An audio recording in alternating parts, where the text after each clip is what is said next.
Oops, wait a minute. Okay. Just a message that it's all being recorded, everyone. Can you see that? Oh, good, my screen. Yes. Oh, good. Oh, good. Oh, good. Meg, thank you for that lovely, lovely introduction. I mean, my God, I sure hope I don't do a bad job. But thank you after all that, but thank you so much. All right. And please note at the bottom, with heartfelt thanks to Lena and Meg for hosting. I'm sorry, I have a little trouble with something here. I assume this will go down to the bottom, these little, oh, good, I can put it there. All right. So what follows? I have been so excited about today and then 2 months from now. The first part, for some of you who know my material, it'll be hopefully a refreshing refresher. And for others of you who don't know my material, there's a lot here and you may think like, whoa. But the second part, after a brief 5-minute break, the second part is a lot of really new stuff. So new that I'll be saying stuff that I haven't even thought yet. So, and it'll be co-created. Co-created is one of the words that I am so into these days. Everything is co-created from my point of view. All right. So what follows will be my rather bold attempt to formulate an overarching conceptual framework for this middle game. Oh, I'm sorry, I should have read. Let's see if I can go back. Oops. I needed to read Patricia Coughlin's. So this is a how-to playbook for the middle game in psychodynamic psychotherapy. Says Patricia Coughlin, like the middle game in chess, there is no playbook to guide us. All right, so what follows then is my attempt to formulate an overarching conceptual framework for this middle game in psychodynamic psychotherapy. And just to be starting here, I wanted to give just heartfelt thanks to a number of people who have so helped me in my journey to try to formulate this. Marlene Way, Max Firestein, Kate Stone, Ed Goodfriend, Amy Reese, Gail Buff, Hannah Levinson, Bruce Ecker, and David Feinstein. So I thank all of you and all of them. All right, in essence, this is a how-to playbook for the incremental or graduated transformation of, in the evocative words of ACT, psychological rigidity into psychological flexibility, and in the more traditional words of psychoanalysis and ego psychology, low-level defense into higher-level defense, or rigid defense into more flexible adaptation. And that's going to be the theme throughout, such that the patient, whatever her starting point, whatever her initial level of functionality, whatever her diagnosis, will become ever better able over time, ever better able. It's an ongoing process, healing cycles of disruption in reaction to challenge, and then repair in response to support, and by tapping into the patient's underlying resilience. Anyway, so that they're such that the patient will become ever better able over time to manage the myriad stressors in her life, external ones, internal ones, ever better able to respond adaptively instead of reacting defensively. So you see, I put the word defense in there, reacting defensively, less healthy, responding adaptively, more healthy. At the end of the day, therapeutic modalities that have deep and enduring psychodynamic change as their ultimate goal, for example, psychoanalysis and other depth psychologies, including but not limited to ACT, IFS, core process psychotherapy, EMDR, ISTDP, that's Habib Davenu, AEDP, Diana Fosha's, EFT, which means both emotionally focused therapy and energy techniques, emotional freedom techniques. Yes. Sorry, David Feinstein. NLP, neuro-linguistic programming, sensory motor psychotherapy, Pat Ogden, somatic experiencing, Peter Levine, and psychomotor psychotherapy. So if indeed deep and enduring psychodynamic change is the ultimate goal, these different approaches must indeed be able to catalyze or galvanize transformation of defensive rigidity into more adaptive flexibility. That is the theme throughout. So different ways to put this, from dysfunctional to more functional, from constricted to wide open, from less evolved to more evolved, from simply surviving to actually thriving, from dorsal vagal shutdown to ventral vagal social engagement. Hi, Amy, thought I'd put that in there, Stephen Porges. From rigid defense to more flexible adaptation. Oh, and you'll be seeing this periodically. From same old narratives to something new, different, and better. Bruce Lee, notice that the stiffest tree is most easily cracked, while the bamboo or willow survives by bending with the wind. So flexibility, adaptability, variability, Tom Brady's pliability. Okay, so humorous example being mindless, thoughtless, reflexive, and dysfunctional. A Saturday Night Live skit in which two men are seated around a fire, chatting, and one says to the other, you know how when you stick a poker in the fire and leave it in for a long time, it gets really, really hot? And then you stick it in your eye and it really, really hurts? I hate it when that happens. I just hate it when that happens. Or the rock song by the late Warren Zevon entitled, If You Won't Leave Me, I'll Find Somebody Who Will, which speaks to the need we all have to recreate the familial and therefore familiar in Stephen Mitchell's terms, because that's all we've ever known. Having something different would create anxiety because it would highlight the fact that things could be and could therefore have been different. So again, the idea of flexibility instead of rigidity, instead of same old, rather something new, different, and better. Instead of defensive reaction, more adaptive response to the stressors, the myriad stressors to which we are being continuously exposed over the course of a day. I am here reminded of one of my favorites, Portia Nelson's autobiography in 5 short chapters, which highlights both our defensive need to maintain things as they are and our adaptive capacity ultimately to change. And again, defensive need or defensive reaction and adaptive capacity or adaptive response. Chapter 1, I walk down the street. There's a deep hole in the sidewalk. I fall in. I'm lost. I'm helpless. It isn't my fault. It takes forever to find a way out. Chapter 2, I walk down the same street. There's a deep hole in the sidewalk. I pretend I don't see it. I fall in again. I can't believe I'm in the same place, but it isn't my fault. It still takes a long time to get out. Chapter 3, I walk down the same street. There's a deep hole in the sidewalk. I see it is there. I still fall in. It's a habit. My eyes are open. I know where I am. It is my fault. I get out immediately. Chapter 4, I walk down the same street. There's a deep hole in the sidewalk. I walk around it. Chapter 5, I walk down another street. So from rigid defense, same old, to more flexible adaptation, something new, different, and better. So what's required of therapists who are committed to doing deep work? Now, again, there's also a place for, well, more superficial work. I mean, sometimes that's called for, and there's a place for that, to be sure, in which case you'll do some sort of other things, including advice giving as the wise one and other things. But I'm talking now about doing deep work so that there can be deep, sustained, enduring, prolonged, psychodynamic, characterological, structural change.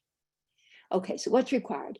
That therapists be ever attuned to the level of the patient's anxiety, always appreciating the therapeutic value of leveraging it to incentivize change, that they develop comfort with using this level to guide them in their interventions, challenging the defense whenever possible to provide impetus, and supporting the defense whenever necessary to provide opportunity, and ultimately in the middle game, doing alternately challenging in order to destabilize, and then supporting in order to restabilize at ever higher levels of adaptability and homeostatic balance.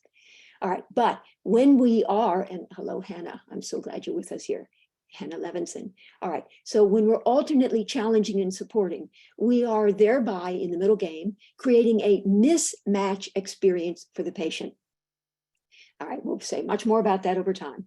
And also what's required of the therapist is that they embrace the transformative or even transformational power of working through, middle game, this growth incentivizing optimal stress. That is just the right combination of challenge and support, all of which, the above, are critically important if transformation of outdated and rigid defense into updated and more flexible adaptation is the ultimate goal. So in sum, whether the treatment is crisis intervention, trauma work, short-term intensive, or longer-term broader-based, the therapeutic goal will be to advance patients from rigid to flexible and from constricted to wide open. Strategic leveraging of the patient's anxiety to incentivize transformation. Now, I'd been taught way back in my early on training, to be paying attention always to the level of the patient's anxiety, to keep your finger on the pulse of that. And yeah, that was good. But quite frankly, I then sort of forgot about it until much later when I came back to it and realized how critically important it is to use in order to galvanize or incentivize transformation of long-standing maladaptive ways of being, ways of acting, reacting, and interacting. Come to find out, it really is important, the level of the anxiety and leveraging it. So please think about this kind of dramatic picture here. Okay, one of my favorite, come to the edge. All right, come to the edge, we might fall. Come to the edge, it's too high. Come to the edge. And they came, and he pushed, and they flew.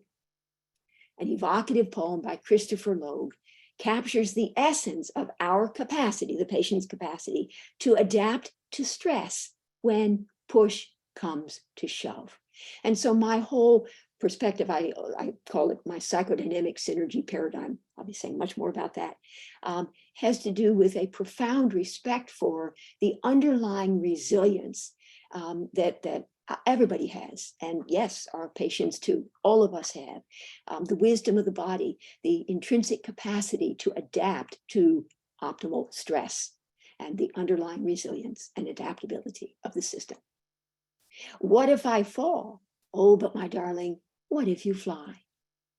So please note the critical role played by growth incentivizing optimal stress in jump-starting recovery. And again, as some of you are listening, I'm sure some of you are thinking, yep, of course. And others of you are thinking like, whoa, you're really going to try to stress the patient? So like, optimally, yes. All right, so the Goldilocks principle. Too much challenge will overwhelm and plummet the system into further decline because it will be too much. And I always sort of stand up on my toes when I say too much, but I won't do that now, because it will be too much to be processed, integrated, and adapted to. That's traumatic stress. When it's too much, the stressor is too much.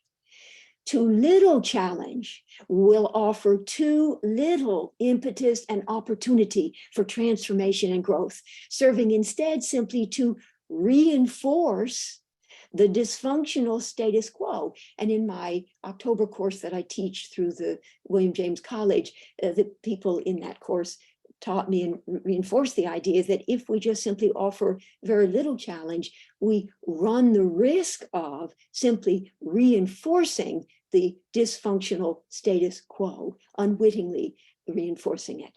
Although Hannah has a really interesting point there, but we'll get to that later. All right, but just the right amount of challenge will provide just the right amount of therapeutic leverage needed to provoke, after initial destabilization or disruption, eventual re-equilibration at a higher, more evolved, because this is an evolutionary process, more evolved level of integration, functionality, and adaptive capacity. In other words, optimal, which means in essence, non-traumatic stress.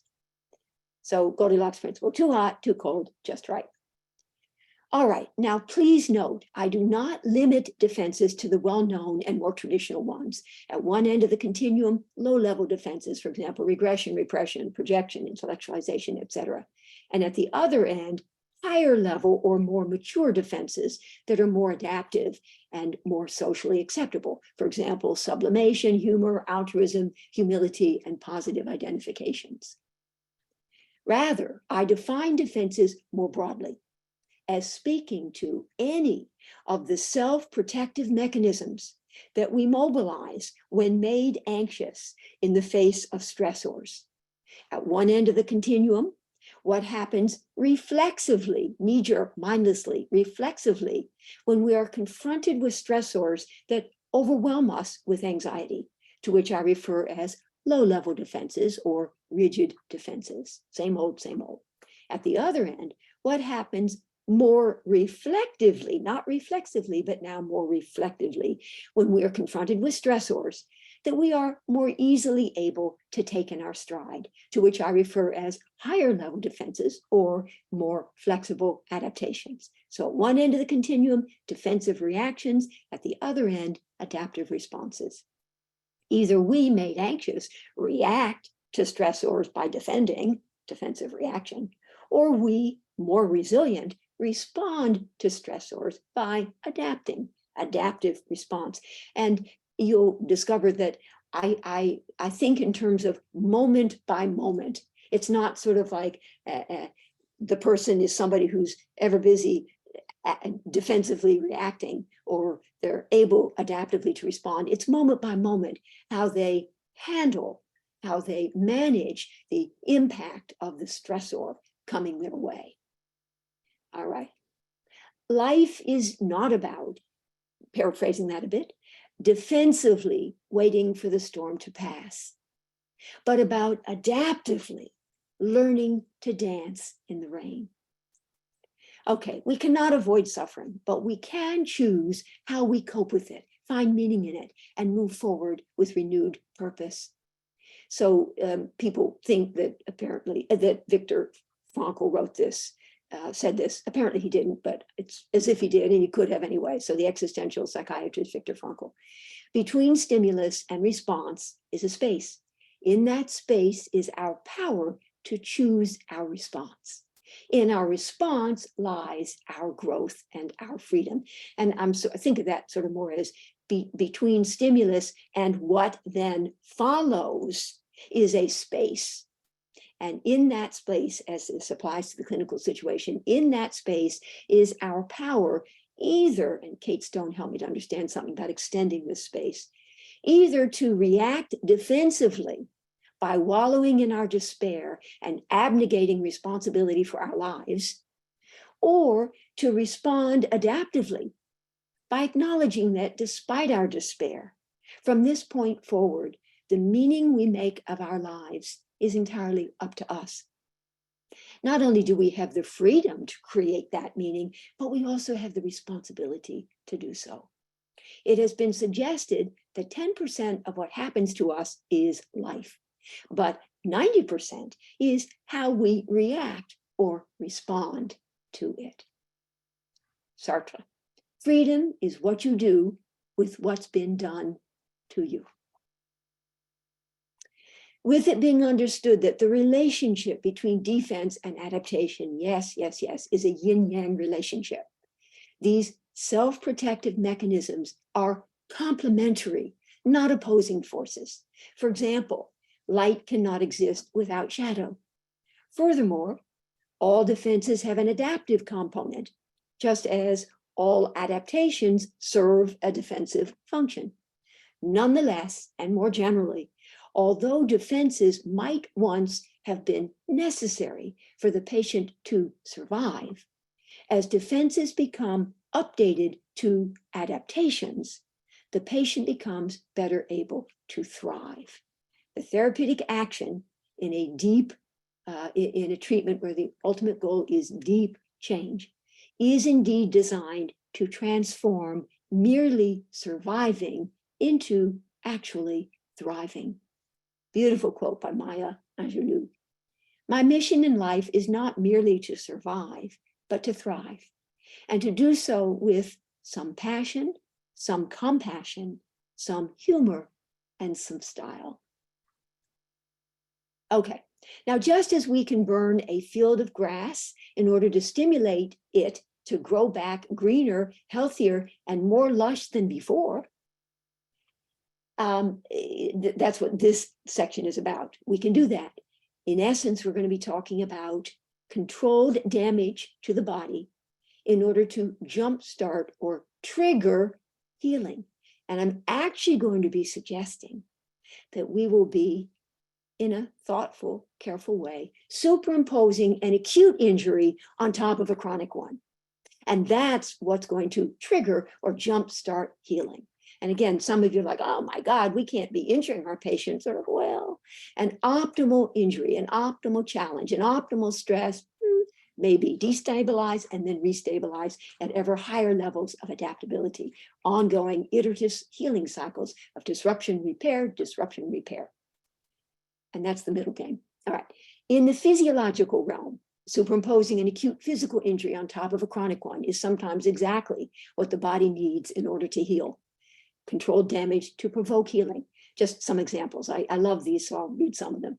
High intensity interval training, intermittent fasting, ischemic preconditioning, intermittent hypoxic training, hyperbaric oxygen, homeopathy, vaccines and other immunotherapies, dermabrasion, Fraxel laser treatments, platelet-rich plasma, platelet-rich fibrin, vampire gum rejuvenation.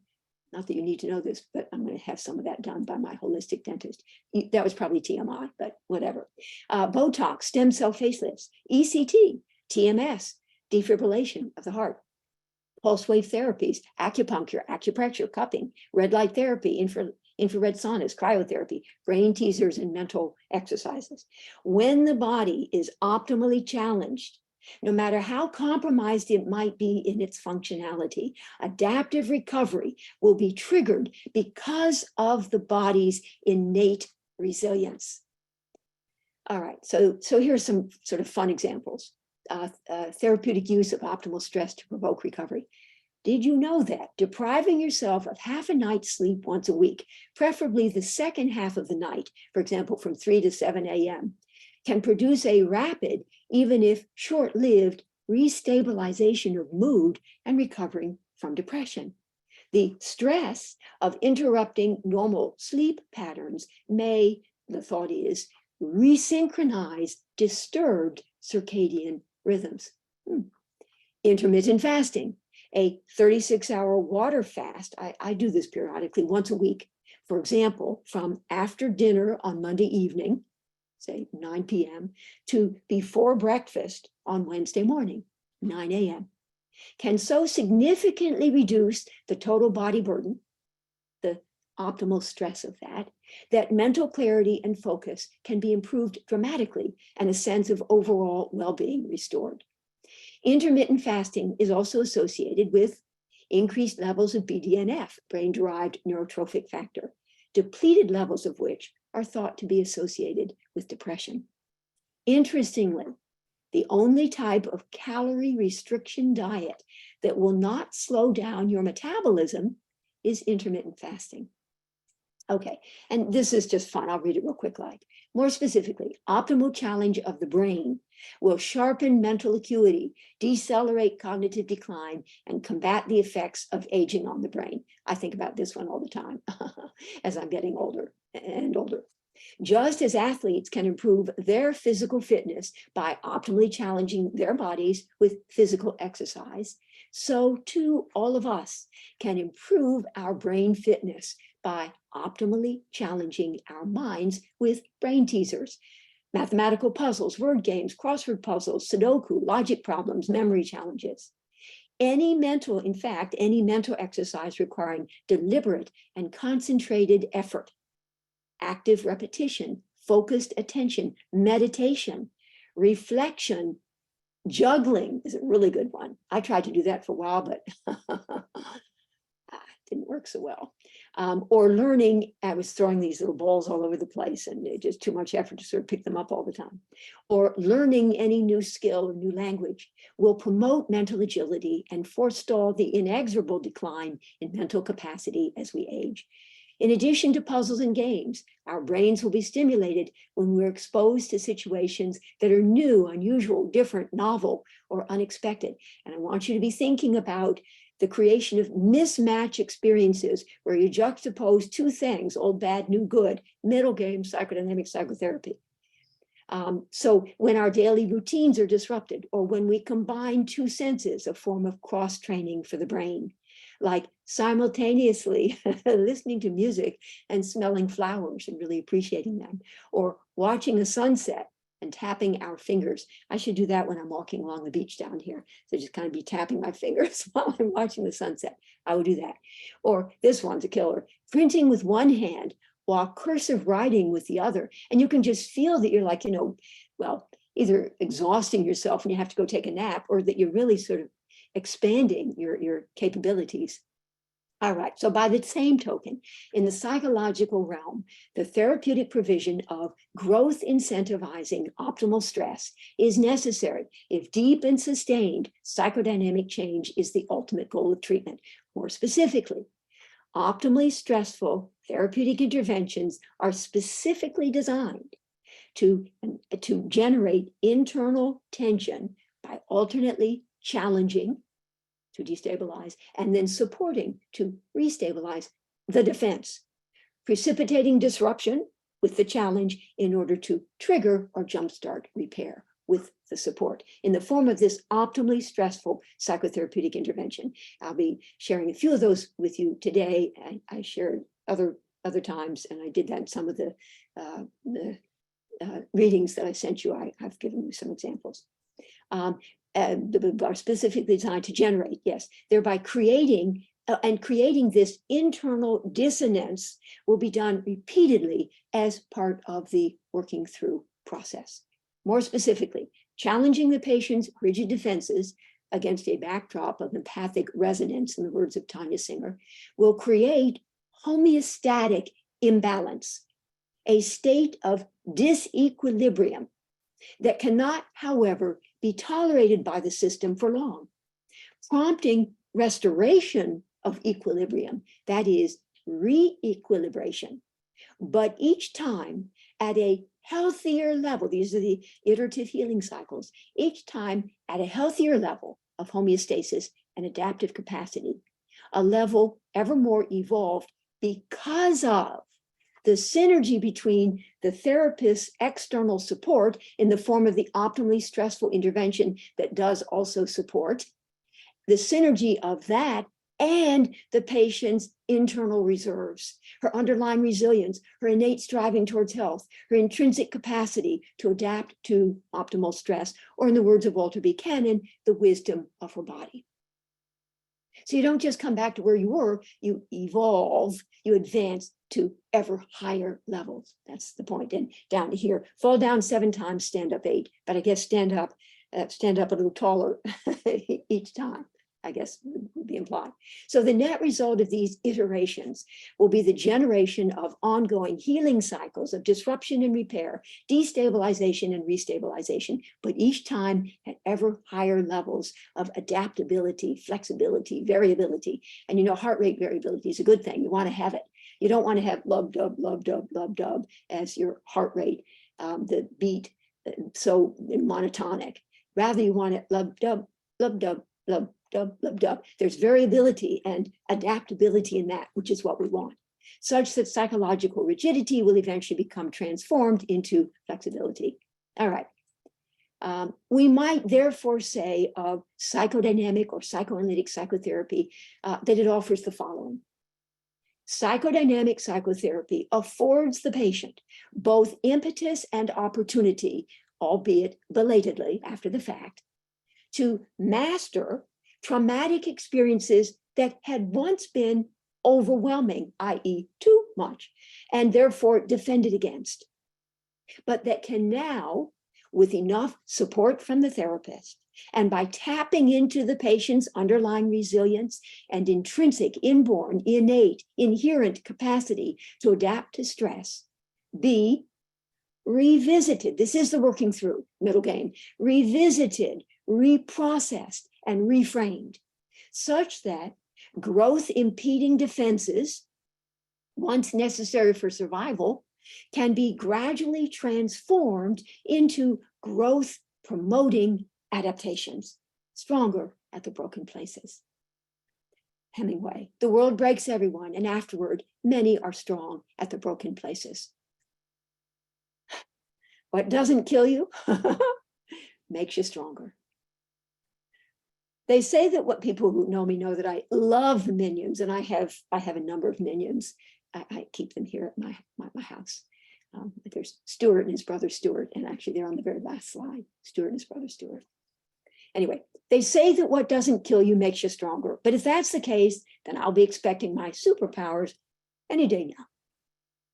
All right, so briefly, my psychodynamic synergy paradigm, a synergistic approach to deep healing.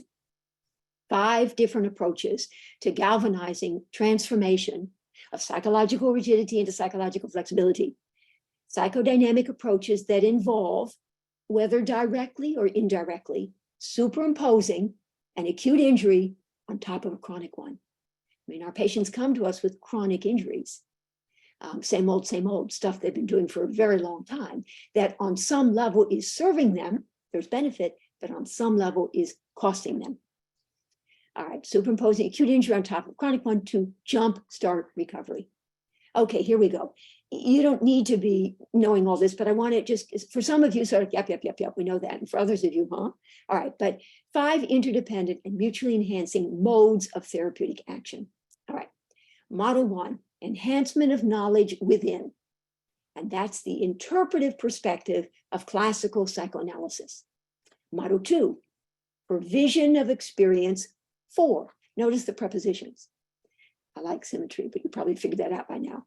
The corrective provision or deficiency compensation perspective of self-psychology. Model 3, engagement in relationship with.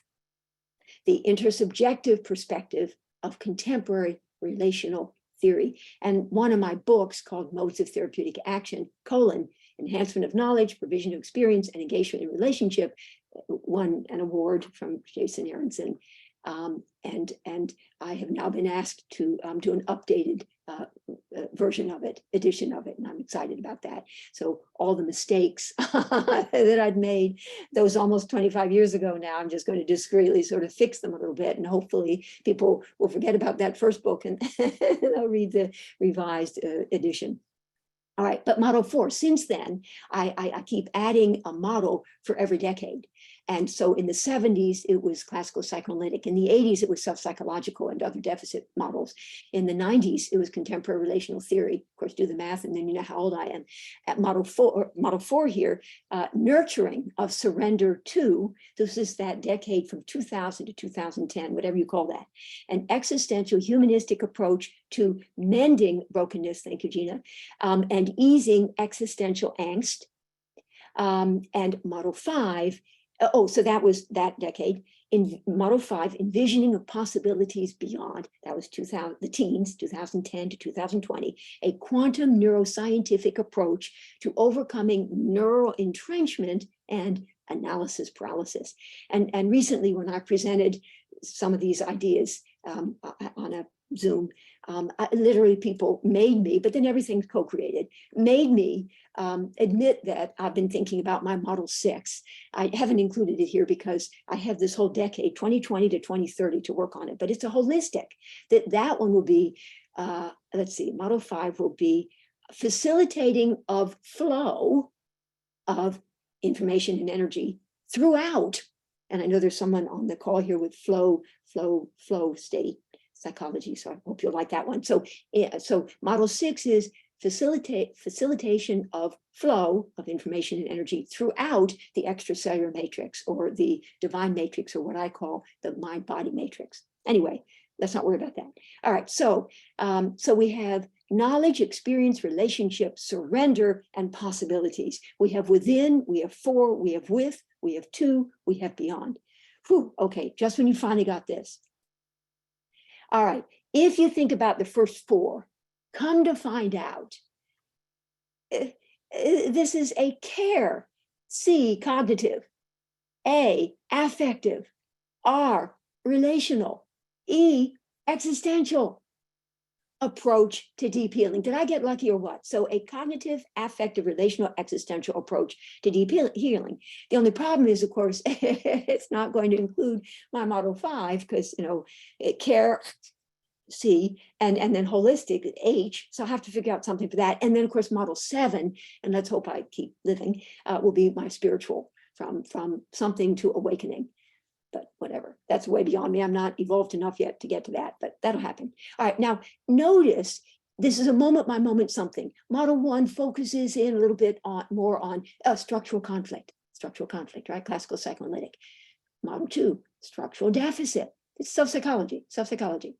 Model 3, Stephen Mitchell's relational conflict. This is the intersubjective perspective of contemporary relational theory. Model 4, and the model 4 is Larry Hedges, my dear friend Larry Hedges, made me come up with model 4 because he said he was one of the few people who knew my theory well enough to know what was missing. And so he said that literally wasn't going to let me out of the car. He was driving me from, I'm giving a conference out there in LA to LAX. He wasn't going to let me get out of the car until we had come up with a model 4 and a way to describe it.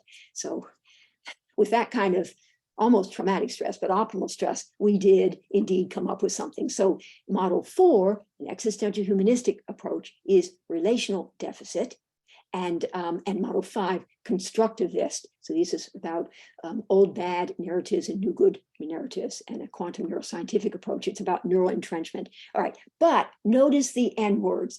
Moment by moment, if in the moment, the point of emotional urgency would seem to be the patient's neurotic conflictedness, neurotic N, right?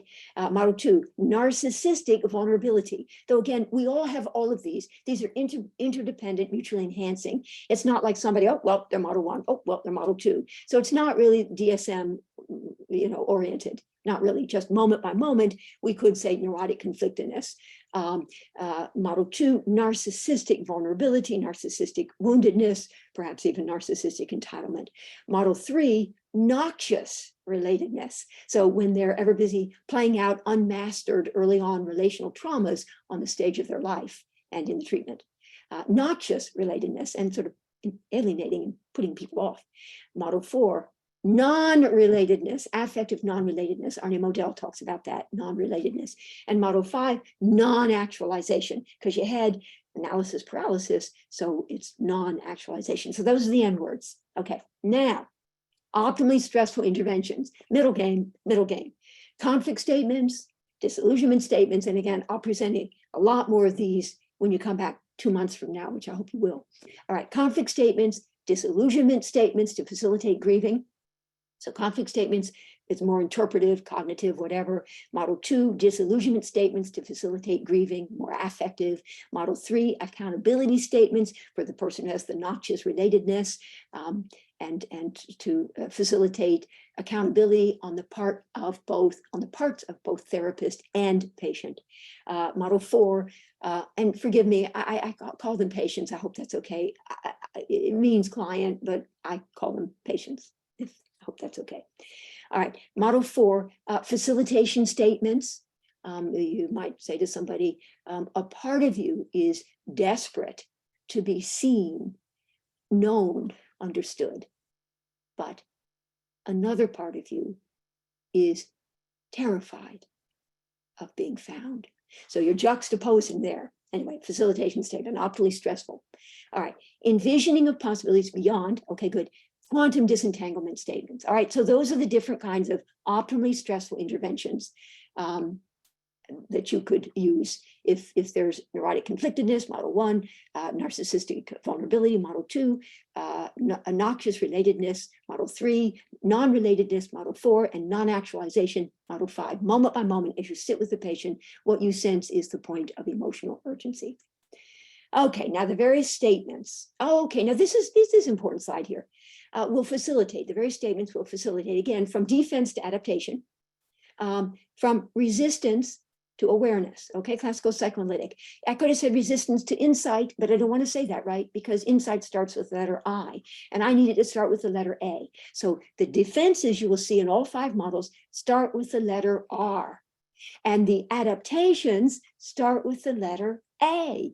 And so so from resistance, 2, insight or awareness. And you do that by way of interpreting, more cognitive, classical psychoanalytic. Model 2, from relentless hope, the thing that I write about and talk about, to sober, mature acceptance.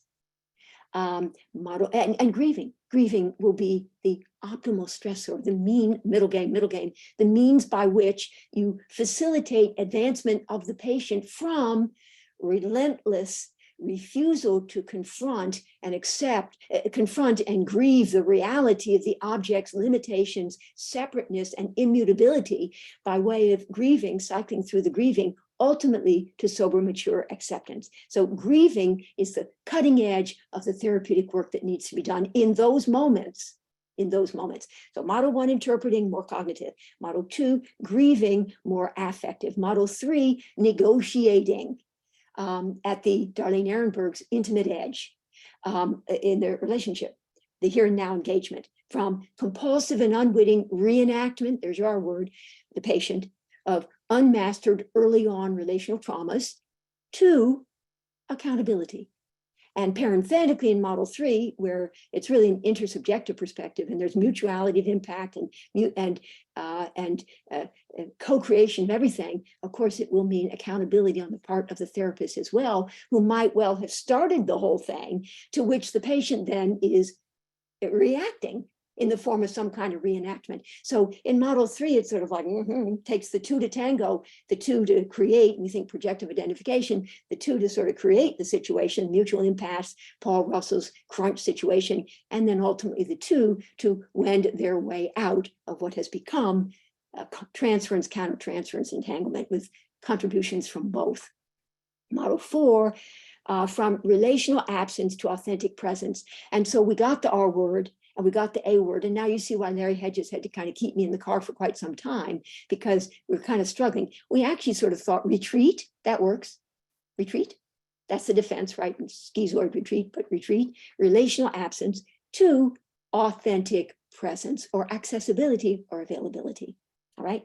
And then model 5, I kind of have to put in 2 here, disentangling from the toxicity of the past and the old bad from the past, and envisioning new good for the future. So from refractory inertia to actualizing action. All right. All right. So this is a little complicated. I'm just going to say it. You can refer back to it later. So the growth incentivizing optimal stressor. There is sort of a lovely symmetry here, so I just couldn't help myself. I just had to include this slide. I was back and forth, but I decided I had to. Model 1, cognitive dissonance, right? We know about that, classical psychoanalytic. Model 2, that's the cutting edge of the work that needs to be done. Middle game. Affective disillusionment. Model 2, affective disillusionment. Grieving, disillusionment. The positive transference disrupted. Model 3, relational detoxification. Are you noticing all the optimal stressors start with the letter D? So in essence, if the defenses start with R, the adaptations start with A, and the optimal stressors start with D, then my system is rad. Okay, all right, anyway, so model 4, existential dependence. And so again, Larry and I are sitting in the car, big LAX is whatever, my plane is really about to take off, but no, can't get out of the car until we come up with a D word that is the optimal stressor. So, and since model 1 is cognitive, right? Care, C-A-R-E, right? Cognitive, affective, relational, E, existential. So since it's existential, humanistic existential perspective, it had to start with the letter E. So existential, that's okay, existential. And so it's helping the patient, Masood Khan here, overcome their dread of surrender to resourceless dependence, or we could say analytic oneness, in the words of Ofra Eshel, an Israeli psychoanalyst. So helping them to overcome, you could say existential dread, there's a D word, but we wanted to say existential dependence. So Larry and I said, okay, existential dependence, we have it. And he let me out of the car and I caught the plane. And so I've added model 4. And since then, it's sort of like my model is so much better that I feel almost have to go back and apologize to all my patients when I wasn't quite fully aware of model 4, but be that as it may. So I got home and I looked on my computer and I thought, I wonder what existential dependence, if other people talk about it. Lo and behold, the existentialists, philosophers, they talk about it, and it means exactly what I wanted it to mean, which is being absolutely dependent upon another for one's very existence. And for a while, when there is the analytic oneness and a, Michael Ballan's words, a peaceful state, a blissful state of peaceful merger, indeed, there will come moments in the treatment where, if all goes well, and the patient is struggling with non-relatedness, affective non-relatedness to being engaged in the world in moments of meeting, it's critically important that there be able to be analytic oneness. Anyway, I'm kind of getting off track there. Model 5, quantum disentanglement. They're the D words. So that's the work that needs to be done, the optimal stressor that needs to be negotiated as part of the working through. Okay, good. So synergy. So my motto is so about synergy that I bought this from Shutterstock. This is mine, synergy, and I love that image. All right, so my psychodynamic synergy paradigm. Again, all 5 models capitalize upon, this is my last slide, that we're going to take a few questions, please, and then a 5-minute break. And then I come back to the second half, which is a real challenge for me. All right, again, all 5 models capitalize upon the therapeutic provision of optimal stress to advance the patient from long-standing, deeply entrenched, maladaptive rigidity, outdated defense, same old, to newfound, more evolved, more adaptive flexibility. Updated adaptation, something new, different, and better. The ultimate goal being deep and enduring structural or characterological or psychodynamic change. As one of my mentors always delighted in telling us, if the patient asks you where the bathroom is, you can tell her, but don't call it therapy. Anyway, I love that one. All right, so let me stop sharing. And I would be very pleased to take a few questions with some hand raises from people. I think I will. Okay, so let's see. Did I do it? Do you see my slide? We can. Oh, good. Thank you. All right, get that out of the way. All right, so here we go. Now, this, oh my goodness. Okay, well, oh, here. Okay, this. Stress is when you wake up screaming, and then you realize you haven't fallen asleep yet. Well, I have been struggling so much with this second part, creating my transformation playbook, that actually happened for me last night. I mean, as I was trying to sleep, or at least pretending I was sleeping, and then it's just like, oh my God, I've just been so busy, as Marlene Way knows, and some of you others know, I've just been so busy just trying to sort of figure out what I really want to say about the beginning game, minimally stressful, the middle game, optimally stressful, and the end game, where it's no stress and we offer celebratory interventions. Yes. Okay. Okay, so here we go. The poorest understood and 2 most enigmatic words in psychoanalysis are working through, Peter Giafficini and Freud. This working through of the resistances, defenses, may in turn out to be an arduous task for the subject of the analysis and a trial of patience for the analyst. All right, Milton Erickson. Until you're willing to be confused about what you already know, what you know will never grow bigger, better, or more useful. So I was using that to comfort myself when I was finding myself feeling so very confused about what I was about what I already know and what I wanted to be saying in this second half. But what you know will never grow bigger, better, or more useful unless you're willing to really to take a look at what you already know. All right, so for decades, I've been trying to formulate an overarching conceptual framework for the working through process in psychodynamic psychotherapy, a theoretical framework that would make explicit the process whereby psychological rigidity, defense, same old, could be incrementally transformed into psychological flexibility, adaptation, something new, different, and better. And I think I've finally succeeded part way in developing what I call a transformation playbook that roughly outlines the steps involved. So what follows is an overview of the pieces of the puzzle that I've used to create this transformation playbook for the graduated or incremental morphing of defense into adaptation. It's not just a straight line progression, but rather iterative healing cycles of disruption and repair in the middle game. Do you love this slide or what? I created it, I put it together from things I found online. So the transformation, I'm glad it is with you too, the transformation playbook. And here we have a beautiful, beautiful butterfly. All right. So we think about Hegel's dialectic, and I was calling it the Hegelian dialectic until someone suggested that I should call it the way it's really called, which is the Hegelian dialectic. So that sort of sounds whatever. So I'm going to say Hegel's dialectic. Hegel's dialectic has been an important part of my formulating this overarching conceptual framework, whereby the contradiction. Now, I'm very eager and open to having some of this stuff challenged, all of it challenged, whatever. This is a work in progress.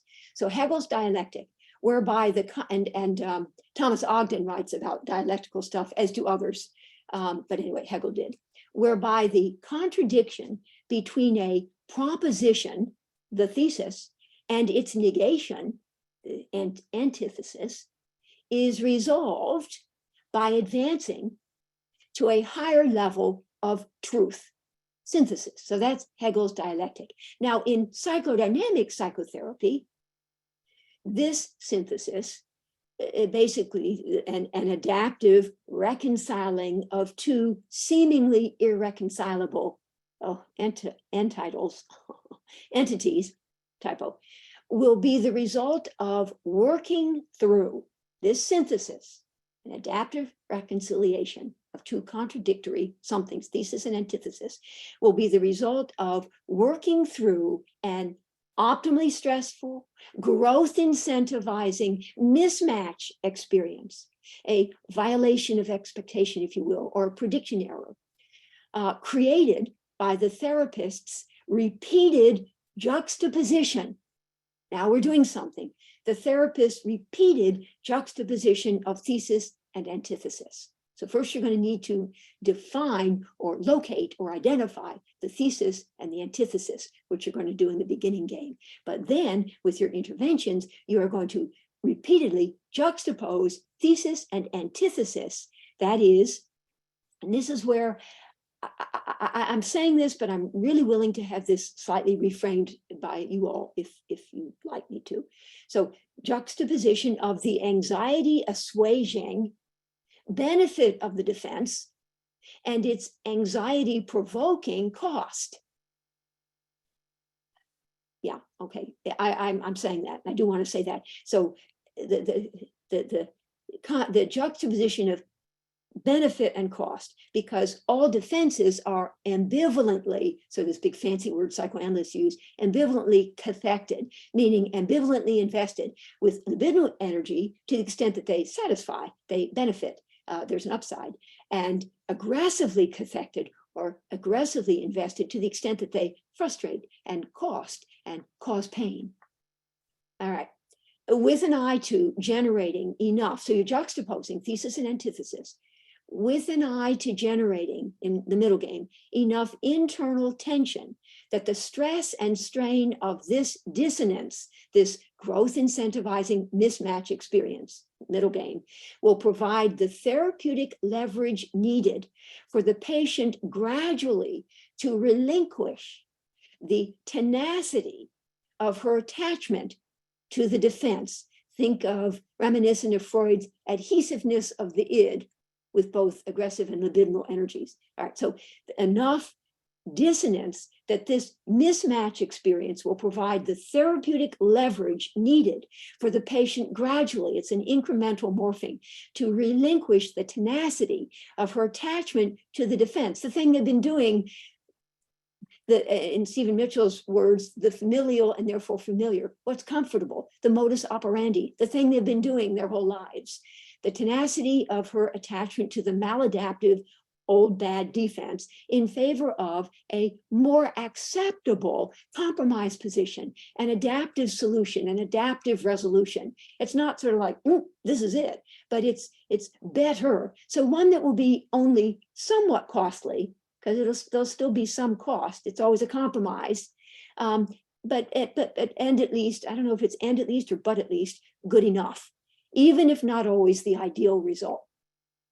An adaptive reconciliation or synthesis of two seemingly irreconcilable entities. I spelled it right that time, thesis and antithesis. In essence, psychodynamic interventions that repeatedly juxtapose the anxiety assuaging benefit, where you support, and the anxiety provoking cost, where you challenge by highlighting this, of holding on to the defense, will create the homeostatic imbalance that we've been talking about all along, a state of disequilibrium. This is almost a repeat of the slide I'd said earlier, that cannot, however, be tolerated for long, prompting restoration of equilibrium, that is re-equilibration, but each time at a more evolved level of homeostasis and adaptive capacity. This is almost the same slide as I put in the first half. Because of the synergy between the therapist's external support in the form of the optimally stressful intervention that has challenge, yes, and support, the synergy of that and the patient's underlying resilience. Okay, now this, even I don't understand this slide, and I wrote it, but this is something you get to refer, thank you for smiling, Aslan.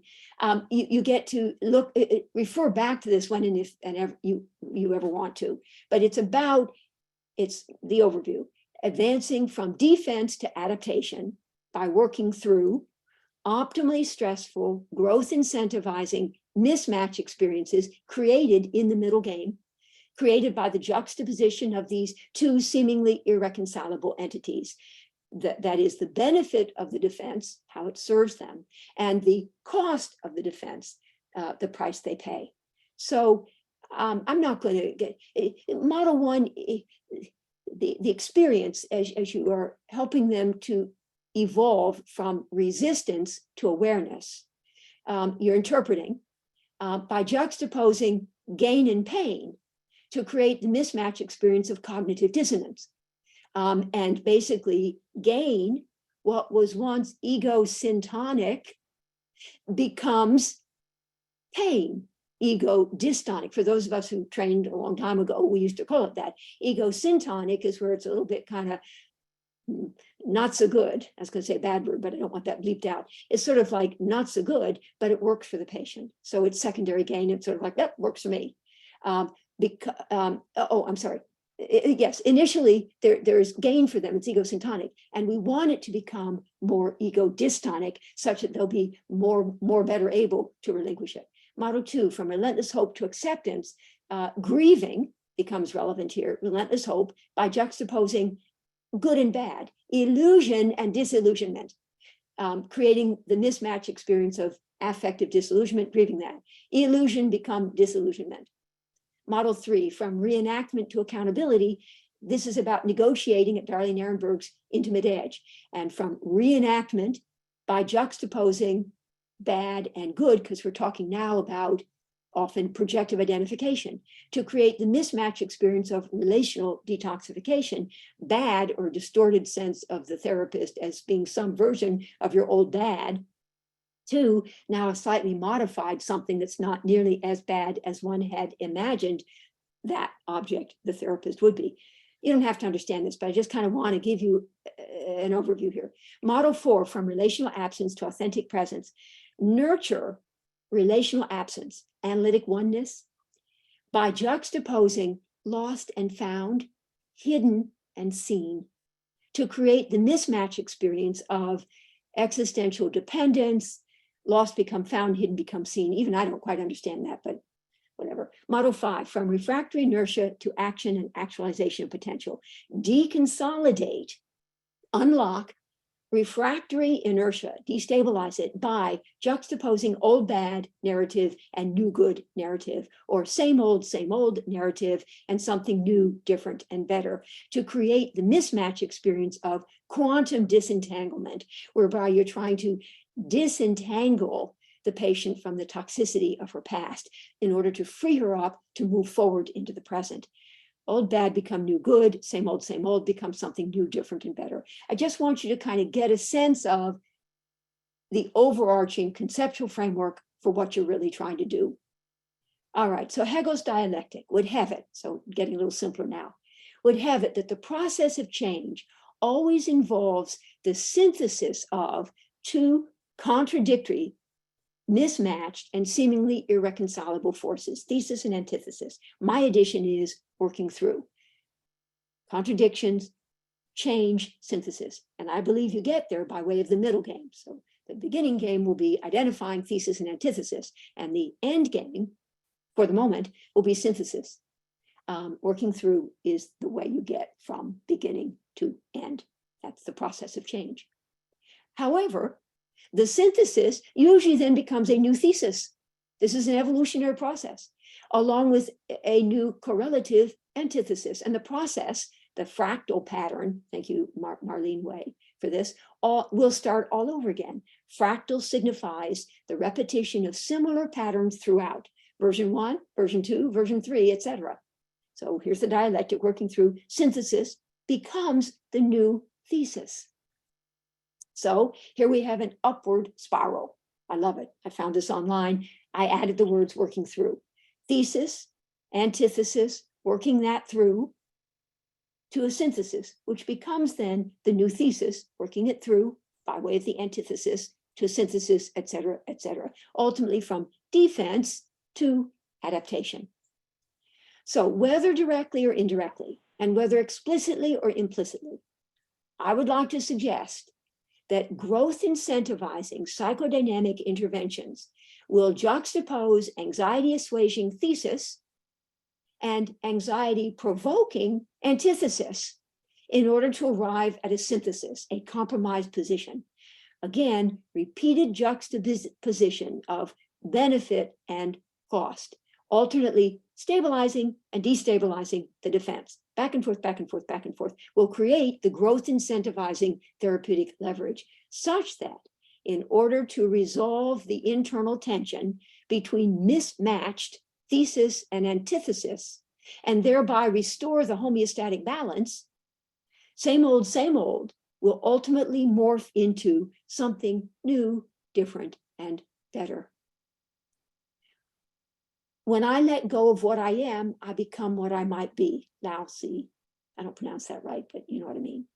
When I let go of the same old that I am, I become the something new, different, and better that I might be. In essence, the process of reconciliation will involve the introduction of either, so in the middle game, this is what happens, of either new information or new experience that is discrepant, discordant, contradictory, such that the synthesis, Hegel, of thesis and antithesis will be catalyzed by the growth incentivizing transformational or transformative, we can talk more about that if we want later, mismatch. Okay, now neuroscientists had long believed that once a new experience, especially a traumatic one, had been stored in long-term memory, it would be permanently installed. Perhaps it could then be modified by subsequent experiences, but its essence would nonetheless remain intact. Lurking just beneath the surface as a somatic memory, ever vulnerable to being reactivated and re-experienced, thereby reinforcing its intensity before once again returning to body consciousness.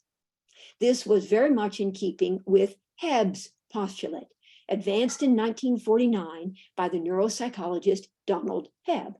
Neurons that fire together, wire together, meaning that reactivated and re-experienced memories are simply reinforced through repetition and never resolved. But we now know that, fortunately, as a result of the work done by the neuroscientists, cognitive neuroscientists in their laboratories, we now know that, fortunately, this is not the whole story.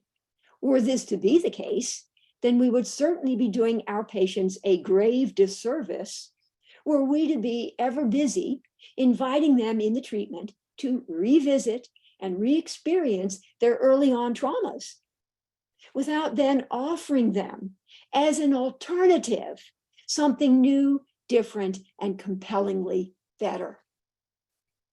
Fortunately, over the course of the past 2 decades, a dedicated group of trailblazing cognitive neuroscientists dissatisfied with the deterministic idea that memories are forever, have been using advanced neuroimaging techniques, including functional MRI, scanning microscopy, and optogenetics, a new technology, to map out what happens in the brain when a thought is being thought, a feeling felt, and a memory remembered. Their focus has been on how old memories, consolidated in long-term memory and distributed in networks throughout the cortical limbic system, can be subsequently updated and reconsolidated. Indeed, these researchers are discovering that the brain, in response to ongoing, I get so excited just reading this, in response to ongoing new information and experience, is continuously adapting by modifying itself at the level of the neural synapse in order to stay current and relevant. Evolutionary.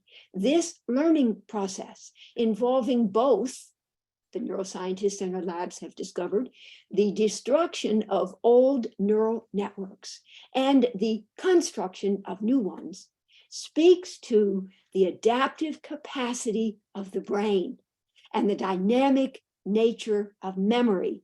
In essence, the brain's remarkable neuroplasticity. More specifically, neuroscientists have recently made the groundbreaking discovery that when memories are reactivated and re-experienced, the network of synapses in the brain encoding these memories will become unlocked for a time-limited period. This unlocking or deconsolidation signals the opening of a reconsolidation window, a brief window of opportunity when memories become transiently fragile and sensitive to modification by environmental input.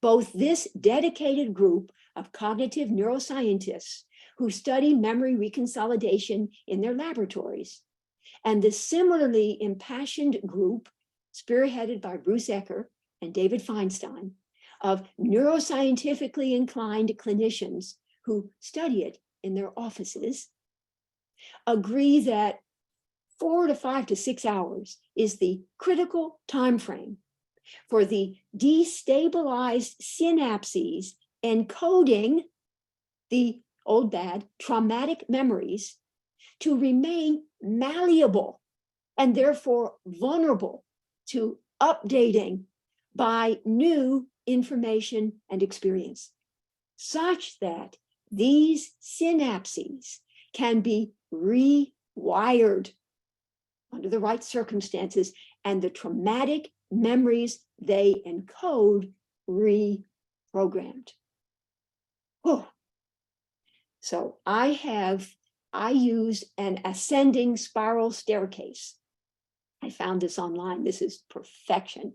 An ascending spiral staircase with its series of landings is, I believe, an evocative visual metaphor for neuroplasticity and the incremental morphing of defense into adaptation, with each successive landing representing a new synthesis of both the thesis and the antithesis that had come before, and with the stairs themselves from one level to the next, representing the steps in the working through process.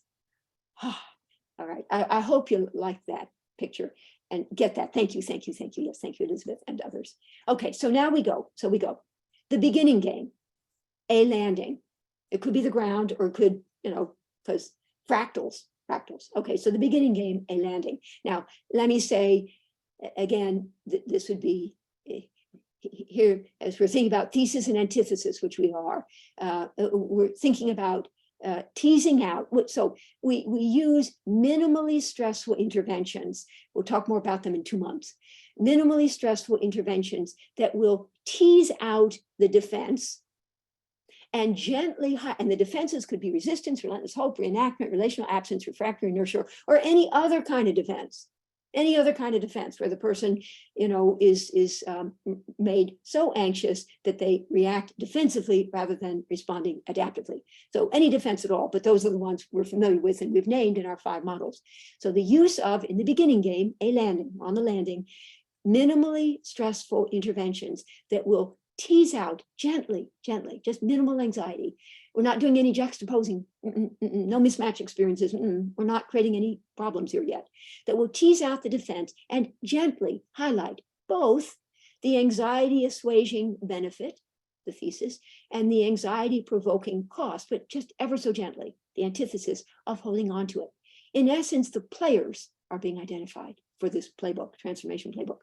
The beginning game, therefore, lays the groundwork and sets the stage for the actual working through that will take place in the middle game as the stairs are being climbed. I couldn't resist it. The beginning game. Minimal stress. There are the players. Okay.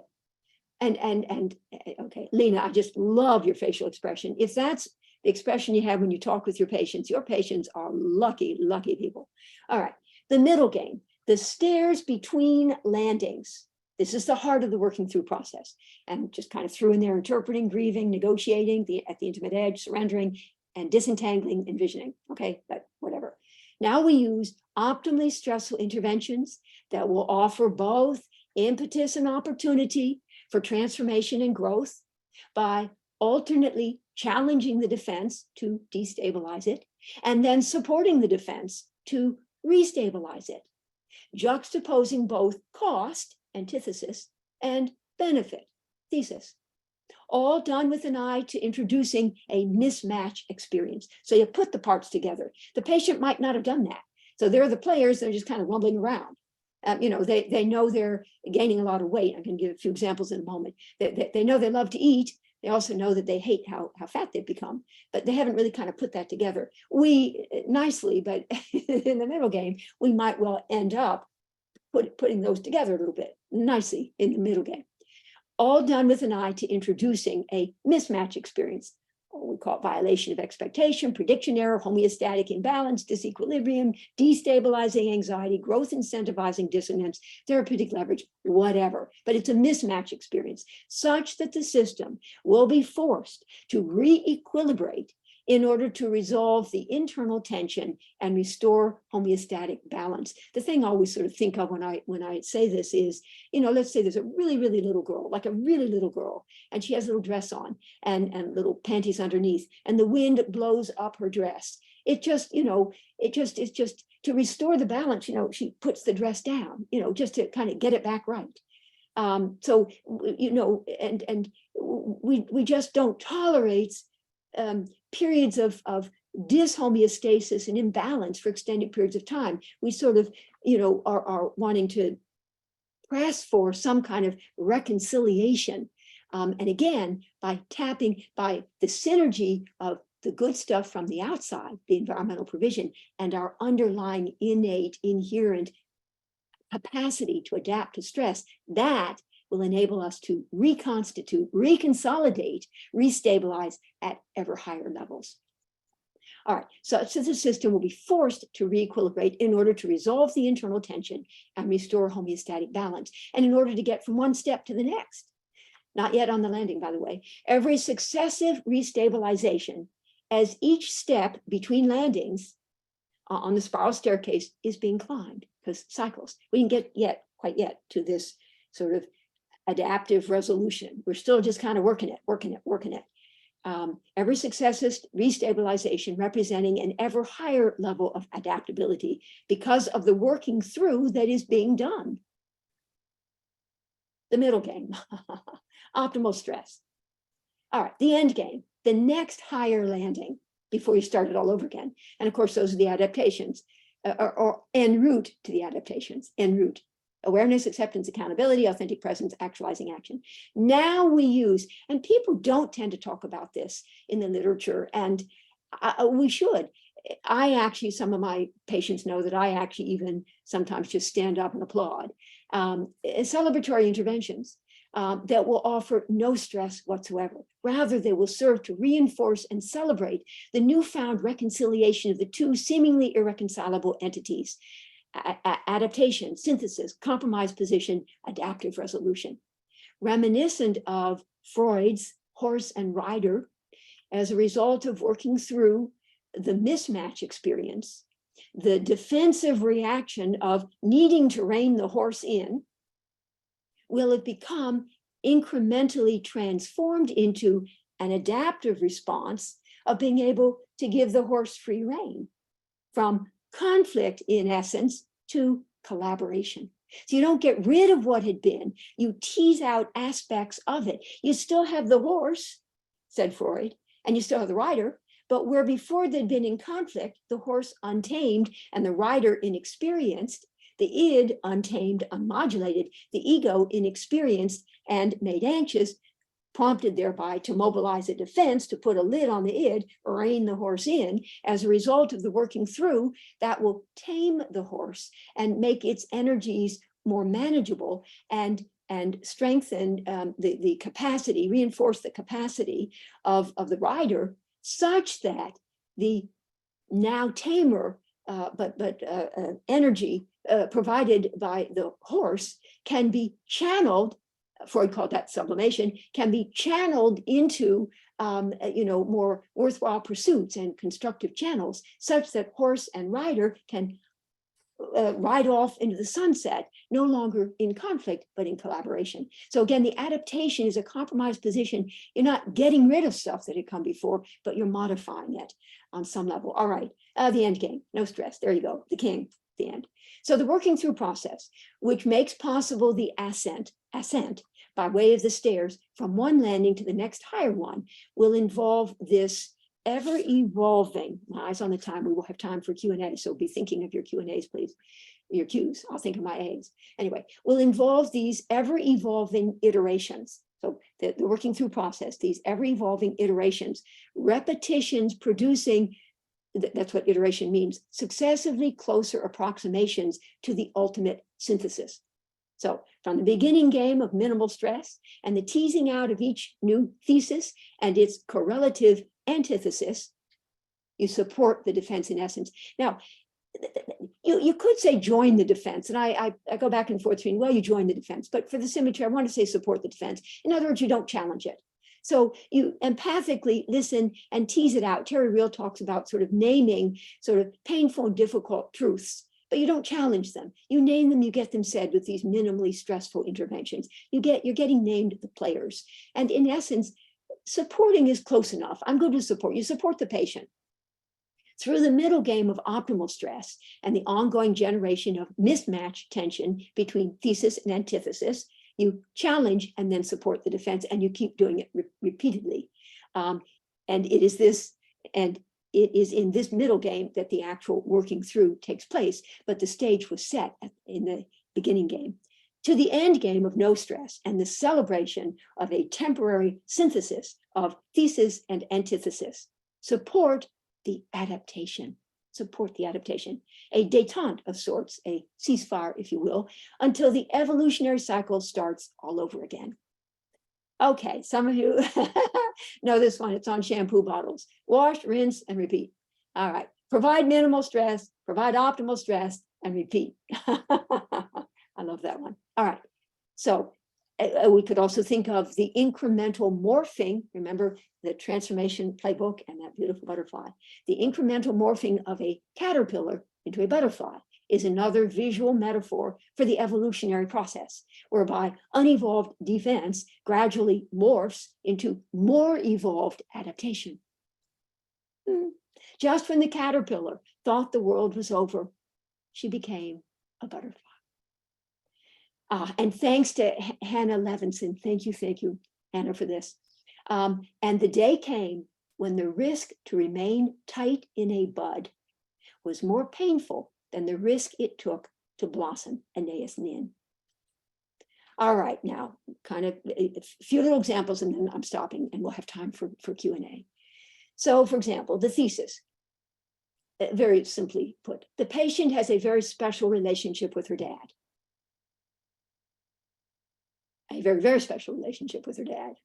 Antithesis, oh, the price she pays. She comes to understand that it is probably interfering with her ability to find an appropriate life partner. In this particular case, in someone else's case, it wouldn't be so. I'm talking about a particular patient I'm thinking of several patients actually. So the patient has a very special relationship with her dad, very, very special relationship. The problem is, sort of like Houston, we have a problem. She comes to understand that it's probably interfering with her ability to find an appropriate life partner. And this might well, these here players might well get named in the beginning game, you know, gently teasing out and identifying what we're talking about here, what might well be in conflict, but we're not putting them in conflict, but we're just getting a sense of what we're talking about here. The working through process. Her unresolved Oedipal longings in relation to her dad must be worked through, quite possibly, or it could be other stuff, but in these cases I'm thinking of, quite frankly, unresolved Oedipal longings in relation to her dad must be worked through. The synthesis being, the patient ultimately finds someone like her dad. Now, the reason I had to laugh is people who know me know that I always call my dear sweet Gunner, with whom I've been for like 47 years. I also say, my dear sweet dad. So you might get it that, you know, whatever. There's work to be done for me in my work. As I put it, I had over 8 years, 3 times a week with a psychoanalytically oriented licensed clinical social worker. And we did a lot of work. Then I went on for my training analysis with a male MD, and I did I did 4 years of that in order to get certified to be a psychoanalyst. All right, so anyway, I guess I know this one, but some of my patients also know this one. All right, thesis. So this is the second of 4. The patient indulges herself too much with food. Antithesis. Houston, we have a problem. She now has a serious weight problem that is interfering with her health. So the middle game, that was the beginning game, get those named, identify the players. The working through process, she must work through her feelings of deprivation in relation to her mother. In this particular case that I'm thinking about. Synthesis, the patient decides to try intermittent fasting. All right, but now it could turn out that so that's that she gets to a landing. All right, an action item here. Okay, we're going to try intermittent fasting. She comes back the next week and says, well, quite frankly, I was able to do it for 3 days, but then the next 4 days, I couldn't keep up the regimen. It was too depriving. So that becomes the new thesis and another antithesis, too severe, too depriving. So some more work needs to be done to work that through. And in that way, we are ascending the fractals, V1, V2, V3, rough draft 1, rough draft 2, rough draft 3. It's ongoing. So we have both. I know this is pretty intense, but getting from one step to the next, the cycles of disruption, repair, but ultimately landing at some kind of compromised position, some kind of maybe an action item, but some kind of resolution, some kind of adaptive resolution. Although again, that's not all the way there. It's not all the way to the top. So I know, a little confusing, isn't it? Okay, but anyway, that's why I've been having trouble sleeping for the last 2 weeks because it's been very confusing. All right, so there you go. That's the second of 4. Here's the third one. The patient smokes a pack of cigarettes a day to relieve her stress. Antithesis, Houston, we have a problem. She has come to appreciate that her recurrent lung infections are probably exacerbated by the smoking. Beginning game to identify the players. The working through process, middle game. She must take more responsibility for making healthier lifestyle choices and learn better ways to manage her stress. So in different ways, you're going to create juxtaposition, mismatch, growth incentivizing mismatch experiences where you're going to put together thesis and antithesis, and you're going to keep putting them together, keep juxtaposing. We could say old, bad, new, good, old, bad, new, good. We could say pain, gain, gain. We could say illusion, disillusionment. We could say distortion, reality. We could say lost, found, hidden, seen. We can say any number of things, but we're going to like that. Synthesis. a landing. The patient decides to try smoking only 10 cigarettes a day and to take up exercise. All right, but they're still having problems, quite frankly, a new thesis, a new antithesis, and so there'll probably be numbers of more cycles on the ascending spiral staircase. All right, fourth one. Thesis, the patient has been having an affair with a married man and she desperately wishes that he would leave his wife. Antithesis, Houston, we have a problem. He's made it very clear that he never will. The working through process, she must grieve the reality that she will never be able to have him exclusively as her own, just as she was never able truly to have her dad. Synthesis, the patient decides to continue the affair, but this is the landing, but her expectations have become a little more realistic. This is a patient with whom I'm working currently. And when I say her expectations have become a little more realistic, I mean only a little more realistic. And she knows on some level that she should not be putting all her eggs in the one basket. So there are going to be lots of more landings by the time we're done. All right, in truth, second to last slide here. In truth, most evolutionary processes, and not just the working through process in psychodynamic psychotherapy, involve reconciling two seemingly irreconcilable, diametrically opposed entities, thesis and its correlative antithesis, in order to arrive ultimately at an adaptive resolution, synthesis, but as noted earlier, a synthesis that then becomes a new thesis and the starting point for a whole new cycle. Version 1, version 2, version 3. The developmental process, the growth process, the change process, the creative process, the writing process, different drafts, preparing a new set of PowerPoint slides. This happens to be V37. All right, learning a new language, learning a new skill, negotiating a new relationship, adapting to ever-changing environments, transitioning from caterpillar to butterfly.